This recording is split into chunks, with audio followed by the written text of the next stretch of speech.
Expanding the horizons of forensic.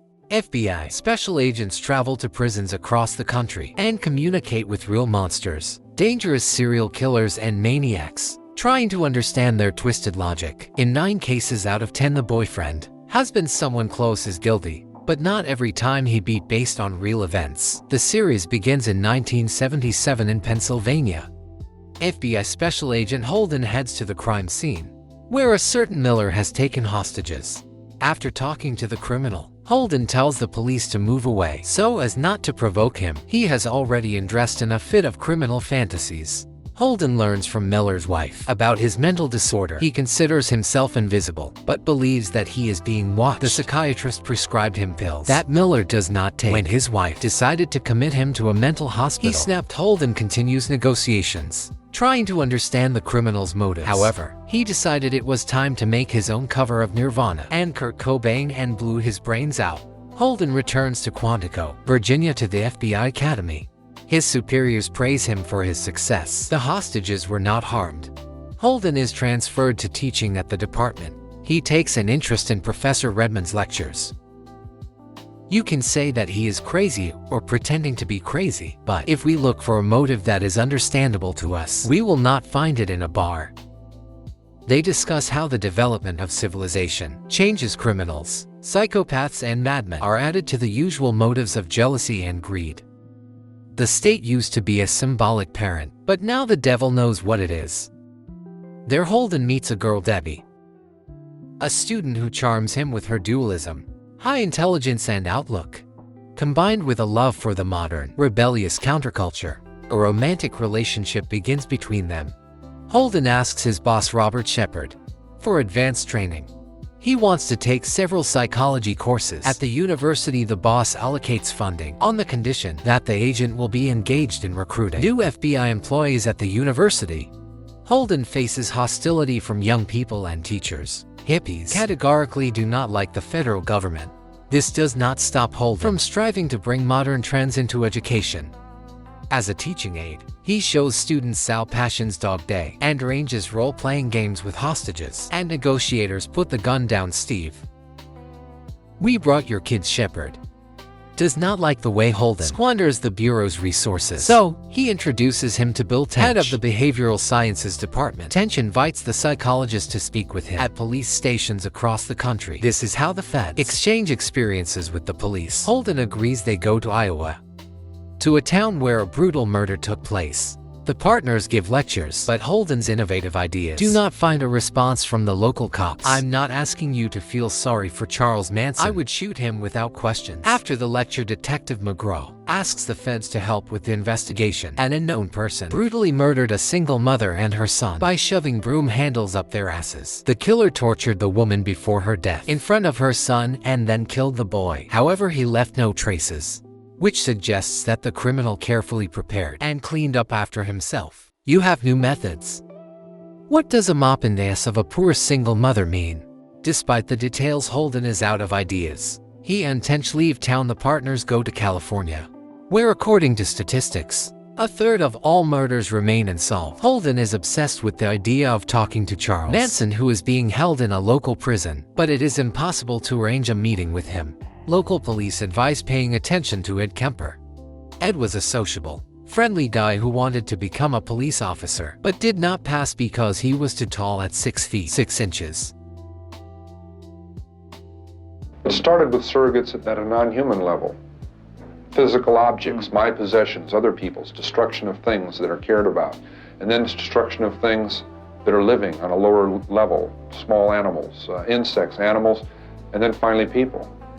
As I'm sitting there with a severed head in my hand, talking to it, or looking at it, and I'm about to go crazy, literally. I'm about to go completely flywheel loose and just fall apart.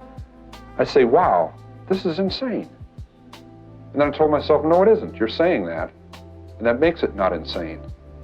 Holden goes to the prison where he holds Kemper. When they meet, the agent asks that the handcuffs be removed from the killer. This will allow the conversation to be held in a confidential atmosphere. This gives the impression of a polite and educated person. He chooses his words carefully, has the respect of the guards, and skillfully leads the conversation in the right direction. Analyzing the behavior of the guests, he himself is convinced that the authorities are wrong with him. Prison will not fix him and medicine is powerless unless they resort to a lobotomy. The criminal believes that he deserved to die from torture for his deed, but being an experienced maniac, he's skillfully hid from justice. He knows how to find traces of his business colleagues. In his opinion, there are at least 35 serial killers in the country. I'm just a very successful killer who has calmly avoided arrest all his life.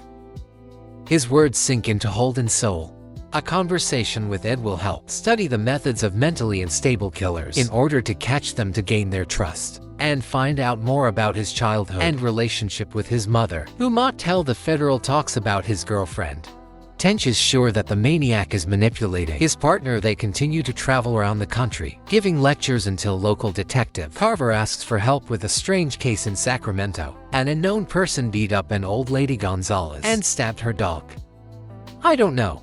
He just smelled like he hadn't washed for a long time. Having visited the victim, the feds try to understand who could have committed such an idiotic crime. Holden believes that they are not sufficiently knowledgeable about the psychology of psychopaths and convinces Tench to visit Ed Kemper together to gather a theoretical basis in prison. Kemper tells the new guest how his mother abused him as a child and how he himself killed animals and cut up his sister's toys. Porzin's parents did not like the boy and eventually sent him to his grandmother, a domineering woman who also oppressed him. When he shot his grandparents, he was sent to a mental hospital, from where he was released a few years later, regretting that he spent his entire puberty under medication. The guy began killing female students, raping their corpses, and ended up with his own mother's severed head. If a woman humiliates her boy, he becomes hostile, cruel, and immoral. Returning to Wantica, Tench says that he is forced to report his amateur performance to his superiors, otherwise the chief will find out from the prison staff. Shepard forbids his subordinates to waste work time on a hobby, but they manage to convince him otherwise. How to catch a psychopath if we do not know his mind? The partners are given a separate office in the basement to make sure that the research has scientific potential.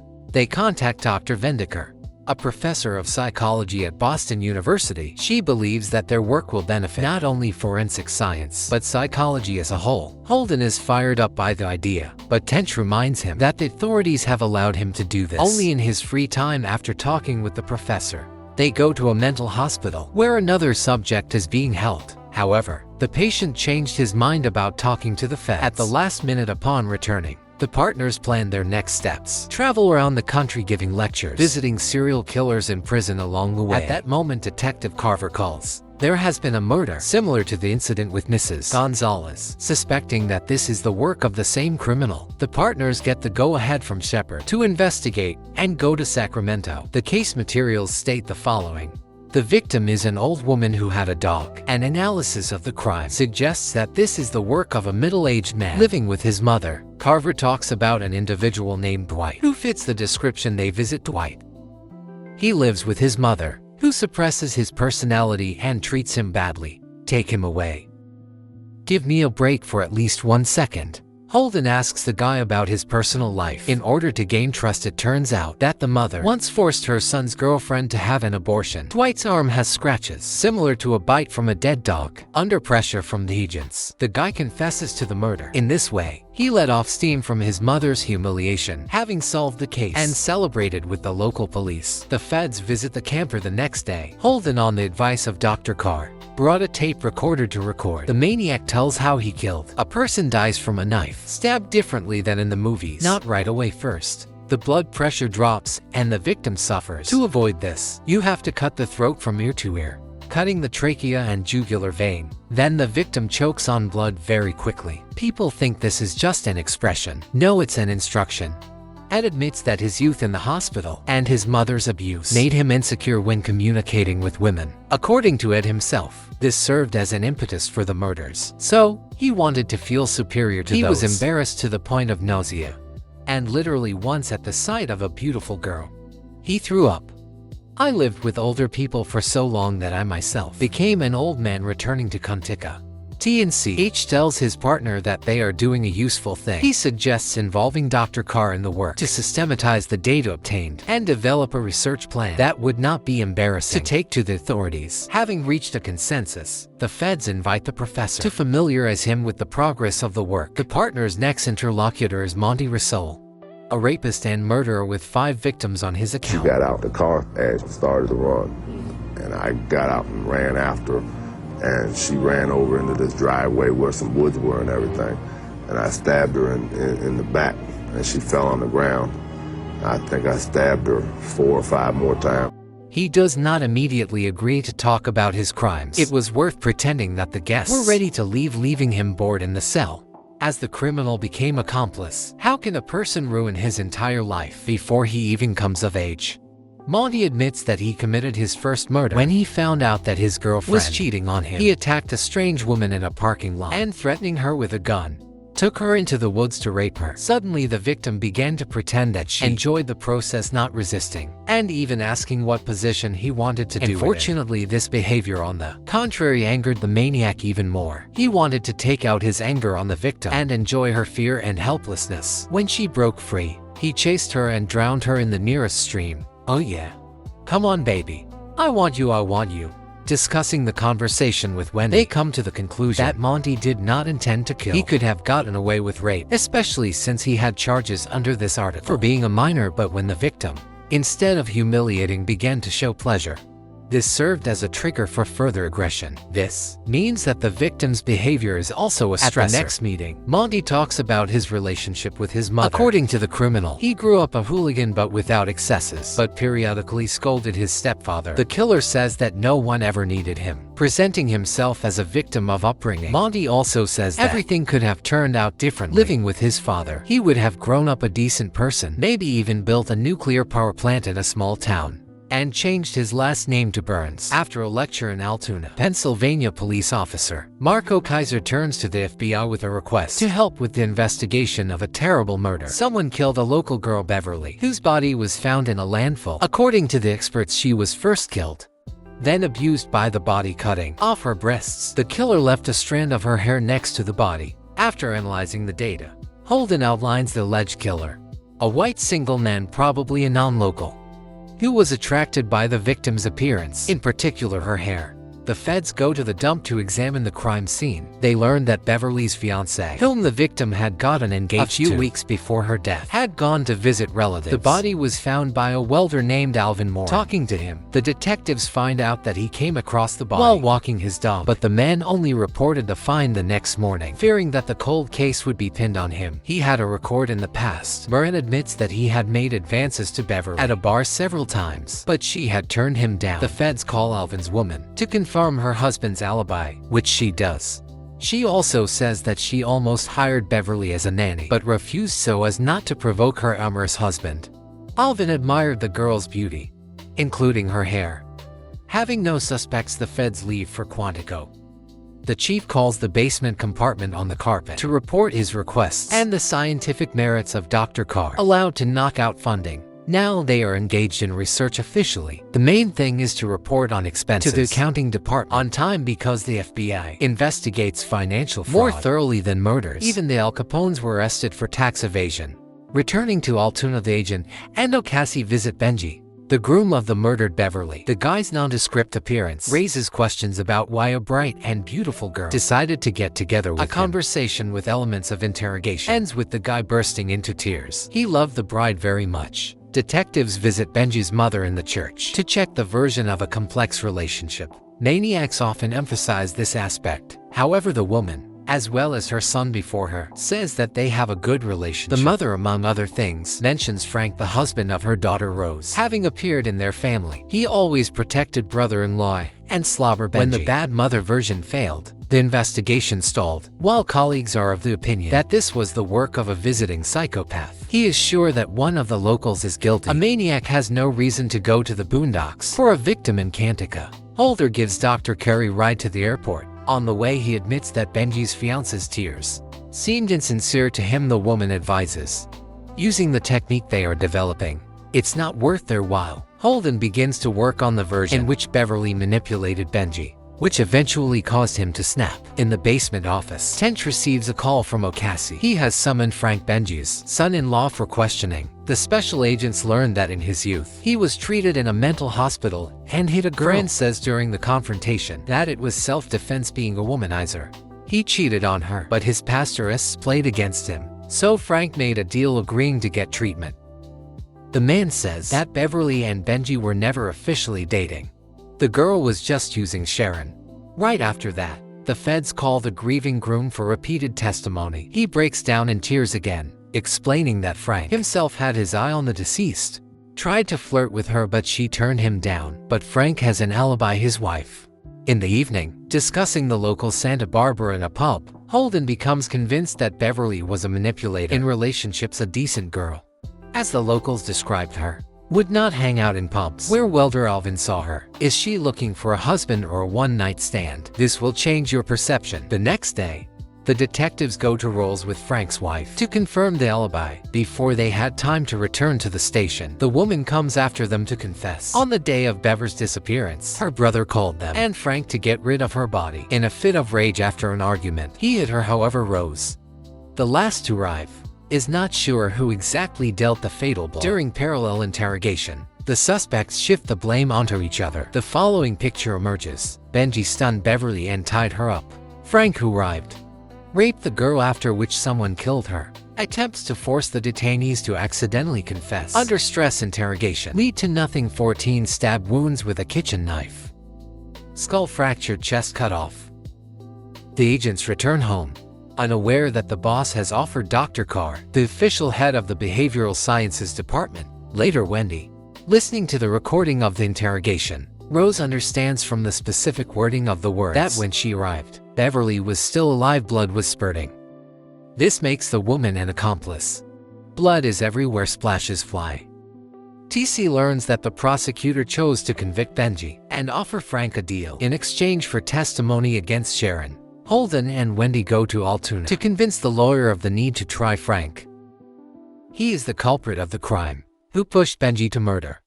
Soon the FBI learns that the prosecutor decided not to take risks. He sent Frank to a mental hospital in exchange for testimony that is guaranteed to convict Benji. The partners come to Altoona to convince the lawyer, but to no avail. He reminds that the jury may not believe their theory, which will result in an acquittal. Disappointed partners return to Quantica, where Wendy is settling into a new office. She accepted Shepard's offer. She also brought cases of serial killers with whom they need to talk. Each conversation must follow the same pattern, with the same questions. Tenchi Holden goes to Salem, Oregon, where Jerry Brutus is serving time. A man of large dimensions and a long list of hobbies. He is a serial killer, a photographer, and a fetishist in the field of women's shoes. Among the evidence found in his house was a severed woman's foot in a shoe hay. Welcome to Oregon. Thanks. Brutus laughs at everything that is happening and also denies his crimes.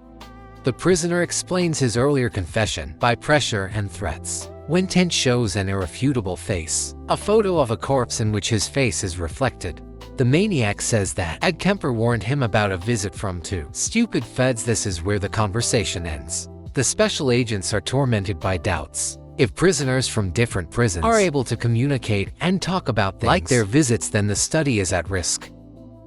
It is compromised by unreliable indicators.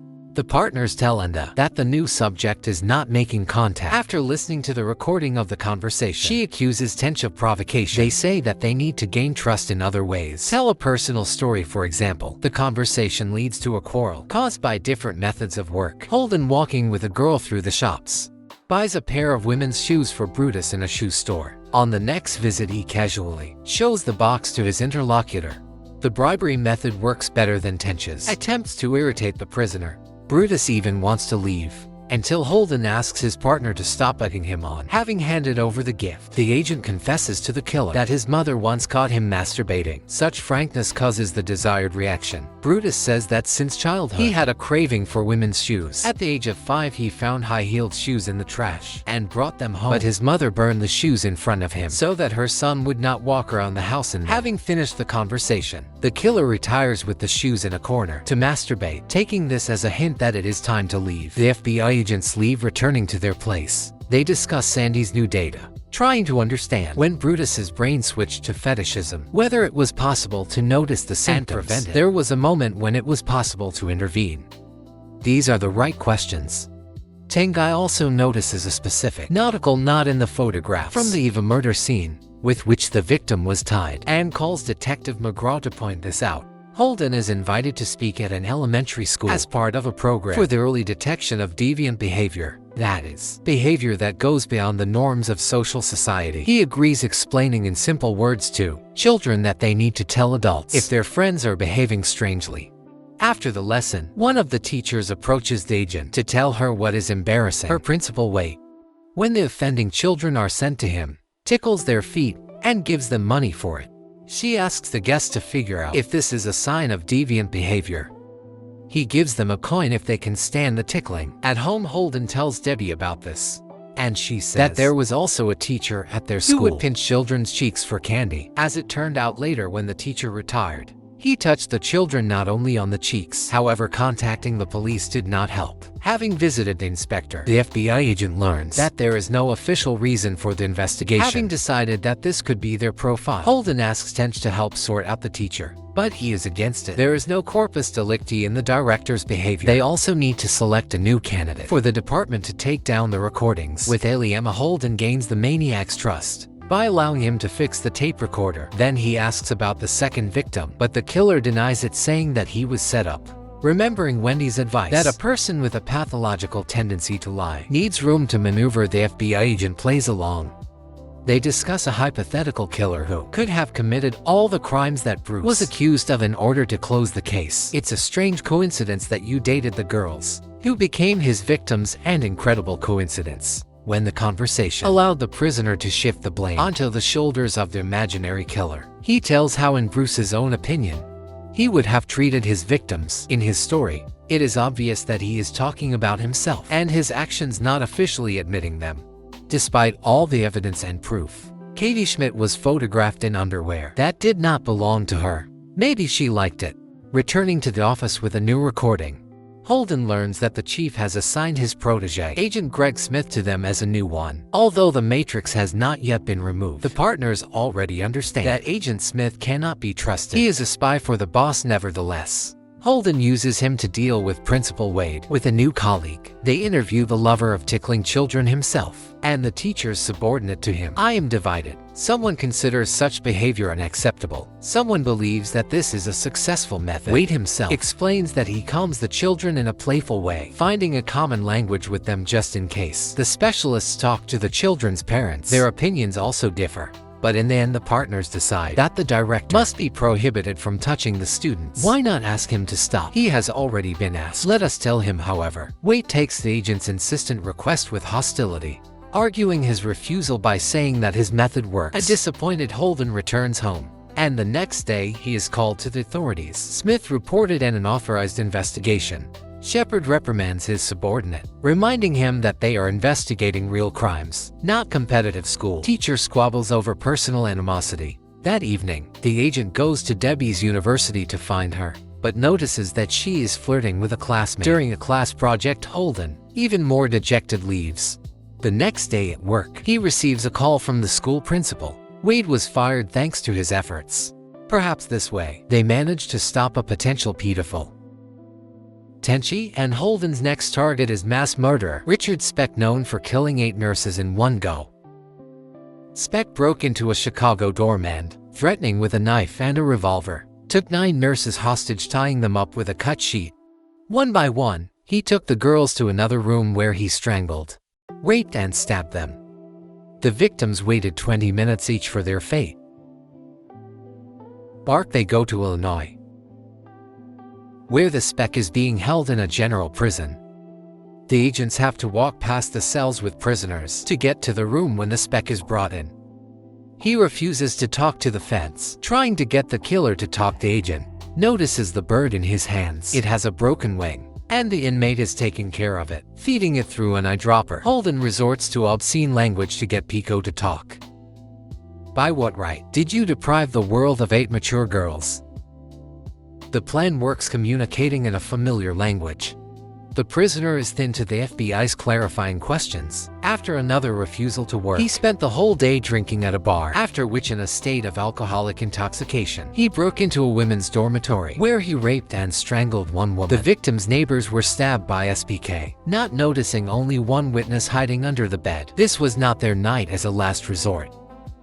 He throws a wounded bird into a fan to demonstrate his boundless toughness. On the way to the office, Tench advises Holden to get rid of the tape, with obscene language writing it off as a malfunction. It will be easier from a bureaucratic point of view. His partner does not listen, but having given the recording to Smith for shorthand, asks not to mention the swearing, pretending that there is interference on the tape. Based on the story of colleagues, Wendy concludes that Speck was not a serial killer. He acted spontaneously, improvising under the pressure of circumstances. This is a different type of criminal, a mass murderer. Soon, the partners are informed of another murder, in which their consultation is needed. A teenage girl returning from school disappeared and was later found murdered. After analyzing the material in the cases, they come to the conclusion that the crime was spontaneous. The criminal knew the victim, her schedule, and wanted to rape her, not planning to kill her. Arriving at the scene, the special agents inspect the road where the girl disappeared.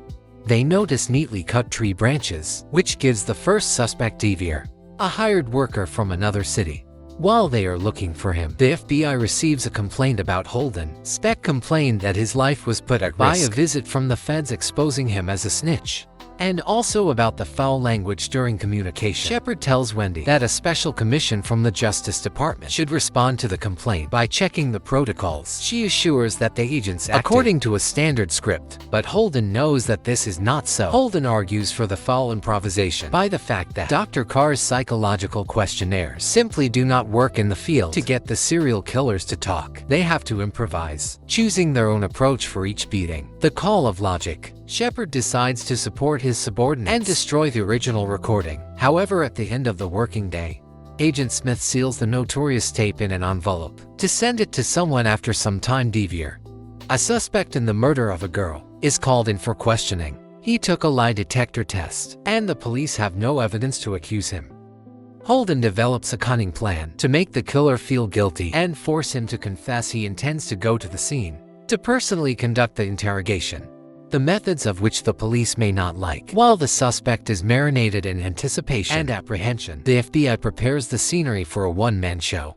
Collects evidence from the crime scene in the interrogation room, makes a fake dossier as thick as a reference book. In the evening, Devier is brought in for questioning, where Holden begins to bombard him with simple questions about the guy's past building bridges. He answers calmly, making a positive impression. At the right moment, through simple manipulations, turning off the recording, Holden begins to gain trust. The agent says that the dead schoolgirl looked older than her years because of her Mazarek outfit, in accordance with the age of consent under local law. In this outfit, she looks quite seductive. True. Dyer agrees, after which the interlocutor continues to build bridges, discussing young girls who must be used until all the juice has soured. At the right moment, he shows the interrogated person evidence. The guy's attention is drawn to the bloody stone with which he smashed the girl's head. The partners begin to put pressure on Devier, accusing him of murder. This is also a psychological trick. The innocent immediately denies, and the guilty one withdraws into himself when the killer is ready to confess. Holden plays the tape to record his words. After solving the case, the special agents celebrate their success with the local cops at a bar. During the process, Holden boasts about a new profiling method developed thanks to personal communication with serial killers. We assumed that killers have a sense of guilt, and then I just created a situation in which it went off the scale. Bragging plays a cruel joke on him. Upon returning to Kuntika, the Byerovites also learn that their success has made it into the newspapers. Wendy fears that such fame could turn against the scientific research in the entire department. She and Holden fly to Rome, Georgia to convince the prosecutor to commute Devi's death penalty to life in prison. But she does not care about the reputation of the Bureau. She has her own job descriptions. Returning home, Holden learns that Debbie has left him. After a series of unpleasant events, he is informed that Ed Kemper attempted to commit suicide by appointing him as a medical representative. The triptych is completed by the news that the Justice Department received the original recording of the conversation with the Spec, and now he faces charges of concealing during evidence. A conversation with the commission where the entire department was called, except for Smith, who turned them in. Holden switches on the impudent mode, admitting that he concealed the recording. For a good cause, he simply leaves the office, ignoring the warning that this could result in disciplinary action. Frustrated with his work and life, Holden flies to Sacramento, to the prison hospital where Kemper is lying. He says that he read an article about agents and understands that their conversations helped him develop a method for identifying criminals. The prisoner is interested in whether the interlocutor considers him. His friend Holden answers affirmatively, but within the framework of joint work. Kemper, taking advantage of the absence of doctors, gets out of bed. He says that he can kill the guest instead. Ed hugs his newfound friend. Holden's plan to understand their way of thinking has worked, but he doesn't realize the price he's paid until a Kemper hug sends him into a panic attack. Meanwhile, somewhere in Park City, Kansas, an unknown man is burning sadistic drawings of women. This maniac is the seed for a second season, and the first ends here.